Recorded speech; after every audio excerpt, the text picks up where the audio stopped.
Hi everyone.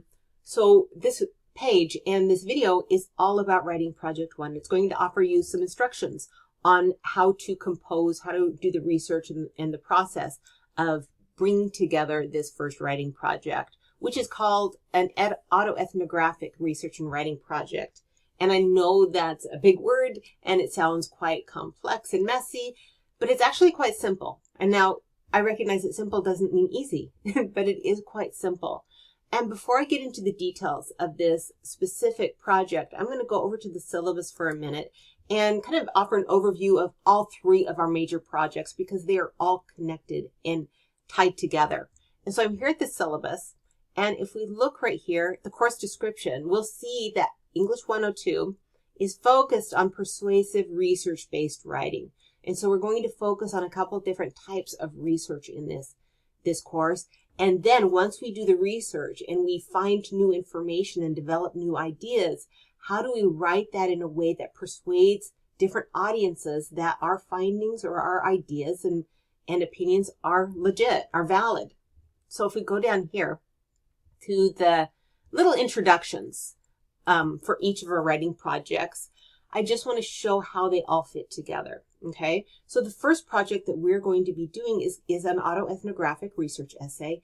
And in that essay, we are going to examine our own lived experience within a specific community that we are a member of, that we belong to, and we're looking for a specific behavior. We're looking to identify a behavior that happens in this community. Okay, that's socially relevant. That means it's relevant to society.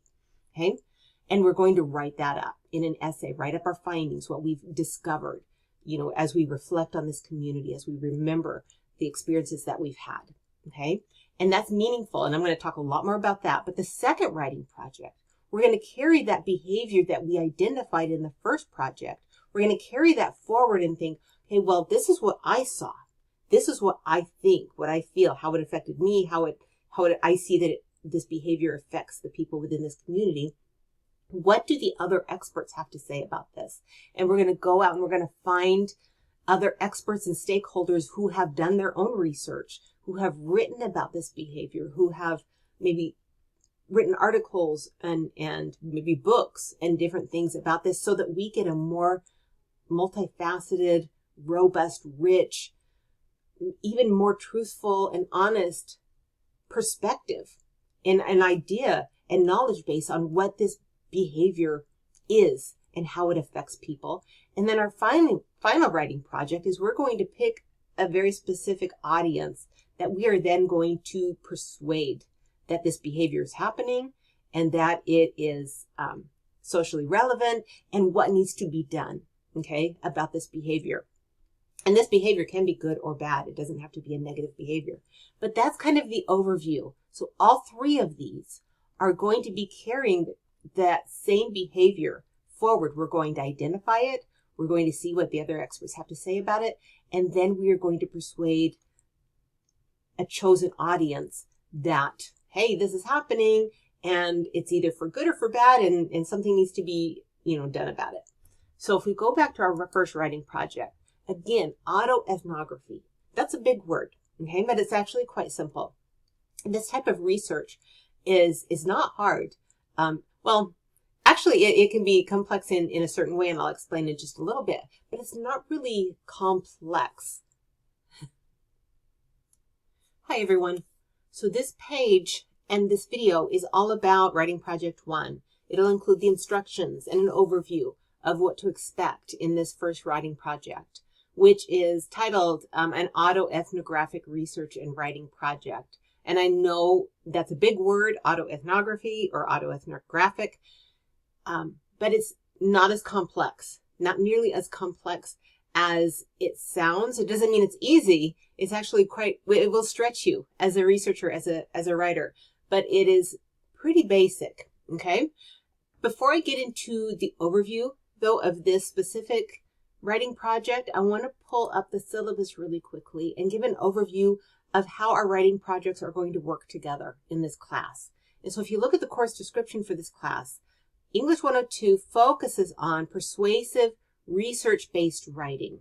So we're going to practice a couple different research methods or styles of research. And then we're going to work on how to best persuade through writing specific audiences that and convince them that our observations and our findings, our research, our ideas, our opinions, that they're all valid and that they need to trust in them. And so if you look down here, if you go down and scroll down on the syllabus and look at the range of writing projects, I have little introductions to them right here. So the first one's going to be an autoethnographic research project, which I will explain in much more detail in just a minute. But what we're going to do here, the goal of this reading project is to look at our lived experience, look at our experiences within a specific community that we belong to, and recall and kind of observe that the people within that community, how they behave, how they interact with one another. And we're going to identify a specific behavior that we find to be socially relevant. And we're going to write up an essay persuading our audience that that this behavior exists in this community and why it's relevant. Okay. For our writing project 2, we're going to carry that behavior forward that we identified, and we're going to review literature. This is a literature review. We are going to gather together literature that's been published by other experts in the field, by stakeholders, by people who have a stake in this issue. What have they found to be true about this behavior? What kind of research have they conducted? What are their claims and their opinions about this behavior? And in doing so, we broaden our understanding beyond simply our own perspective. And we gain a more rich, a deeper understanding, a more multifaceted understanding of what this behavior is. And our final project is we're again going to carry that behavior forward, and we're going to pick a specific audience. Now that we have a more stable foundation of knowledge about this behavior from our previous research, we're going to persuade a specific audience that something needs to happen, for good or bad. We need to persuade them of some action, something that needs to happen about this behavior. And so that's how this all works together and builds on one another. And it's definitely not a repetitive practice. It's a way of kind of carrying forward a research trajectory, taking time with a topic, identifying it, and really looking at it closely so that we can really gain that more confident foundation of knowledge, and then we're better able to persuade other people of what we know. So this first writing project, autoethnography. So this is a very well-respected type of research in academia and out there in the sciences, but it's actually, I think it's an enjoyable type of research. So it's based on the word ethnography, which ethnography is a type of research where a researcher will go into a community or a culture that they don't belong to. They're the foreigner there. They're that kind of an outsider, and they are studying the behavior of the people within this culture, within this community. And they're looking for themes, reoccurring actions or behaviors that if they happen over and over again, that tells a researcher that, hey, something's significant here. This means something. There's a pattern here. Okay, there's a pattern of behavior that is socially relevant. That means it's people outside of this community can probably relate to it. They can probably understand it, or they need to. Okay, it's something significant. Well, an autoethnography, all it does is add that auto right in the beginning. Okay, and so an autoethnography also looks at a community or a culture, but the researcher looks at a community not as an outsider, but as a member of that community. So they pick a community of people that they belong to, that they interact with, that they have, known for quite some time. And they look at this community and the behavior within this community as an insider. Okay. And this stretches a researcher because this kind of forces a researcher to make something that's really familiar to them strange. Okay. It kind of compels them to take the position almost like an alien or somebody coming into this community and looking at it as if they have never been exposed to it before, looking at it with fresh eyes and trying to think, okay, what do I see here? What is the behaviors happening here? What is one behavior that seems to be happening over and over again? And it can be something good, like the way people support one another within a community, the way they mentor one another, or it can be something that's negative. Maybe there's a little bit of oppressive action, a little bit of bullying, maybe a little bit of misogyny or gender discrimination within this community, but the trick is to look at it with fresh eyes and think, okay, what is happening here? Okay. And so that's autoethnography. That's what we're going to be doing with this first project. And these other, this other section just kind of breaks down that word a little bit more to help you understand. But this project is going to have two components. It's going to have the research component and it's going to have the writing component.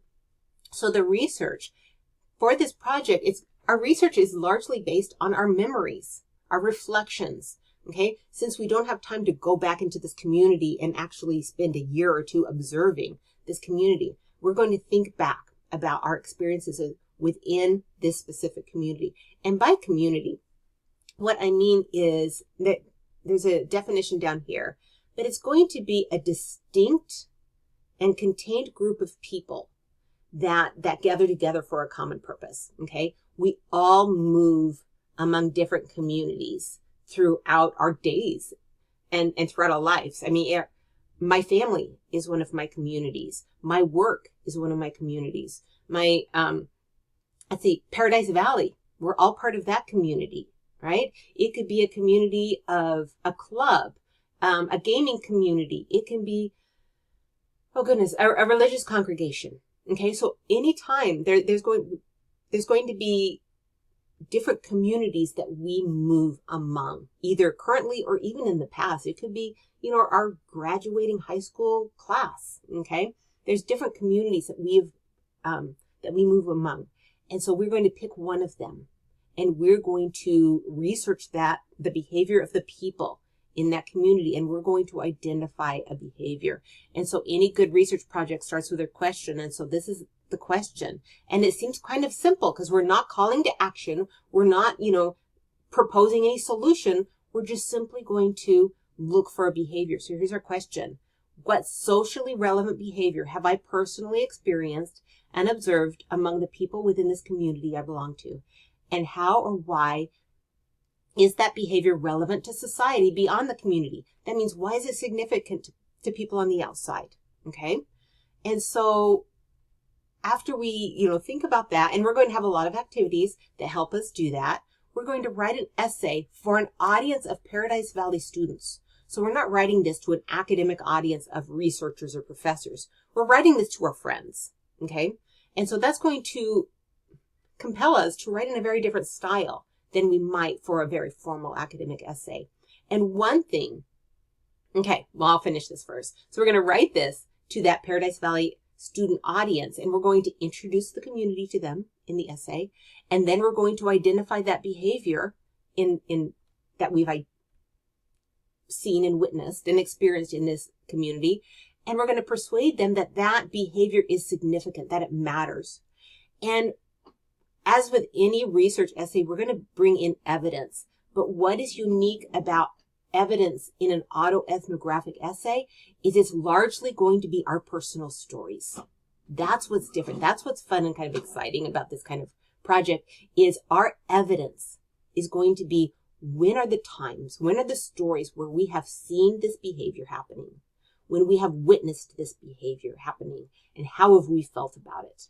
And so there's going to be a lot of storytelling in this essay. Okay. There is going to be you're going to be bringing in maybe one, maybe two, at the very most, other sources to help support your point that this is a socially relevant behavior, that it's happening in other places also. But our stories and storytelling is going to be the most important part. And so this type of essay allows us to be more creative, to be more emotional, to bring in the stories. And so look down here at the criteria. It's going to be a little bit longer because it has those stories. Bring in those sources. And here are the due dates. But let me know if you have any questions. Okay, study this overview and read it carefully. and let me know if you have any questions, and we'll work on this for the next few weeks and talk a lot more about it.